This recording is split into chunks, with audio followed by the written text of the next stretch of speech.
Aloha, welcome to the Lava Channel. Today I wanted to bring up a real life example happening right now of hyperinflation. So the example that I'm going to bring up mainly is Lebanon, although it's happening with a few different areas right now. So the first chart that I brought up that we're looking at is to show what hyperinflation actually looks like in the numbers on the chart that we're looking at this and I get wrapped up in a lot of data. I go through a lot of things every day.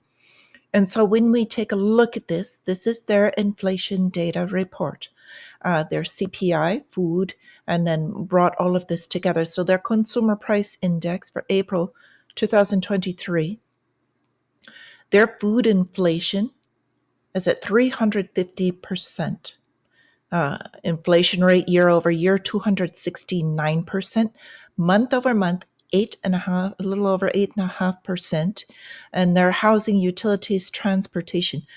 You translate this into a graph, and this is what you get. It's parabolic, by definition, parabolic. So I want to bring this up because when we speak of hyperinflation, you go between the inflation, deflation, hyperinflation, and then the super depression, which comes after. It's always an overcorrection that tries to come back to the mean. So what has happened with them is they've got this issue with their lira has almost gone to nothing in the past year. And so they've got a lot of people that are living in the country trying to get relatives that live outside the country to bring in dollars as an alternative, because the US dollar is still the reserve currency of the world at the moment.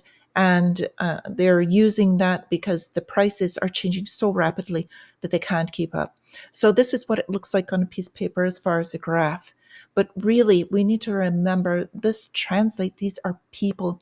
These are actual lives. And what this actually looks like in real life, people, the Hankey's annual misery index is kind of an index that they use. It calculates what people can afford as far as their food, pricing, inflation, their jobs, all of that together. And so this one is bringing up where they rank.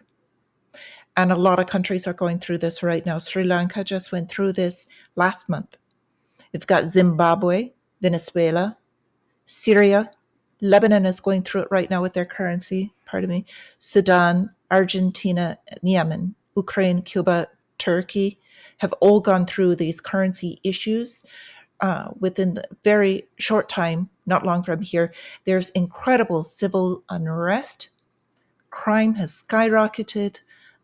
They've just got issue after issue. So there is a video that actually is speaking with local business people and local people that live in Lebanon, showing the translation, it goes to a McDonald's, buys Starbucks coffee and shows the actual what's going on there, what the people are doing. They're using alternatives. They're trying to purchase gold. Gold is skyrocketing there when actually it's their currency. It's not worth it to buy it. And they're also using Bitcoin in some places. They're building platforms so they can have an alternative, but they're building it after this has happened as opposed to before. So I wanted to bring this up as to what this looks like. I'm going to leave a link for that video in the description. It's quite a bit longer, but if you've got time to watch it, it's very educational on what's going on right now.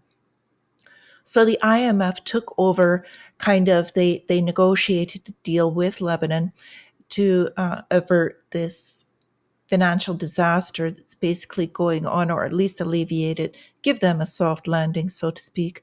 So, and the IMF has done this bailout package, if it sounds familiar, from 2008 with Greece and other countries. We're doing another replay, and one currency after another falling like dominoes. I think the euro will be one of the last prior to the US dollar, if that does indeed continue. So I'm going to leave that link in the description. And part of the reason I'm bringing this up is because to actually fix this, they will have to revalue everything. And when they do that revaluing, the IMF is already looking at bringing in the unicoin, which I brought up in the other video, but I think that's going to play a key role in this. So they will be using the unicoin and then spreading this way. They're going to bring in all of these countries to play along with this new system that they're going to be having. That's my guess, my opinion. You're welcome to your own, but I urge you to look at some of this information. I watch this all of the time. And anyway, if you want to leave your own comments on what you think this is going to happen, if you like this video, please give it a like so that others will see this. If you get the time, watch that other video. And until then, my friends, we'll see you in the next video. Until then, stay free. Thank you for being